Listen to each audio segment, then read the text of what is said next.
આમ આદમી પાર્ટીએ પાલિકાના જુદા જુદા 13 વોર્ડના 24 ઉમેદવારો જાહેર કર્યા। મહાનગરપાલિકાની ચૂંટણી માટે આપની પ્રથમ યાદી જાહેર થતાં જ ભડકો। કાર્યાલય બહાર ખેસ લટકાવી 7 કાર્યકરોનો વિરોધ સાથે રાજીનામું। 5 કાર્યકરોએ કહ્યું, એક પણ ઉમેદવાર જીતે તેવો નથી। કોઈના પ્રેશરથી હારે એવા ઉમેદવારને ટિકિટ અપાયાના આક્ષેપ છે। પાલિકાની ચૂંટણી ગમે તે ક્ષણે જાહેર થશે, પહેલા સ્થિતિ સર્જાઈ છે। આ સંજોગોમાં આમ આદમી પાર્ટીએ પાલિકાના 24 ઉમેદવારની યાદી જાહેર કરી હતી, જેમાં નામ ન હોવાથી નારાજ કાર્યકરોમાં આક્રોશ ફેલાયો।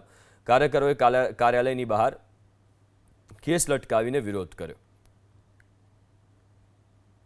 રાજીનામું અમે 5 વર્ષ સતત મહેનત કરી। ગ્રાઉન્ડ લેવલના અમે બધાય માણસો હતા અને ટિકિટના 100% દાવેદાર અમે લોકો બધા હતા।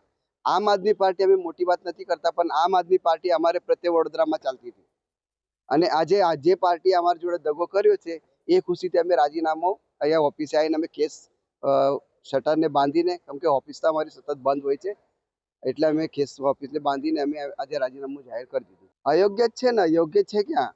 આ તો અમને તો એવું લાગે છે કોઈના પ્રેશરમાં અમારી પાર્ટી આવી ગઈ છે અને આ લોકો જે કેન્ડિડેટે જાહેર કર્યા છે એ કેન્ડિડેટનો અમે વિરોધ નથી કરતા, એ અમારા મિત્રો છે, પણ કદાચ 100% એ હારવાની બાજી આમ આદમી પાર્ટી વડોદરા શહેરમાં રમવા જઈ રહી છે। આ તો અમારા શહેર પ્રમુખે રાજીનામું આપ્યું એટલે જ અમને આગળનું આ પગલું ભરવામાં પ્રમુખના હિસાબે જ અમે આ પગલું ભર્યું છે। 5 વર્ષ અમે મહેનત કરી છે, સતત ગ્રાઉન્ડ પર અમે મહેનત કરી છે, તો થોડાક પાર્ટી પ્રત્યે અમારે પ્રેમ હતો, એ પ્રેમ આજે અમારો ઉતરી ગયો છે।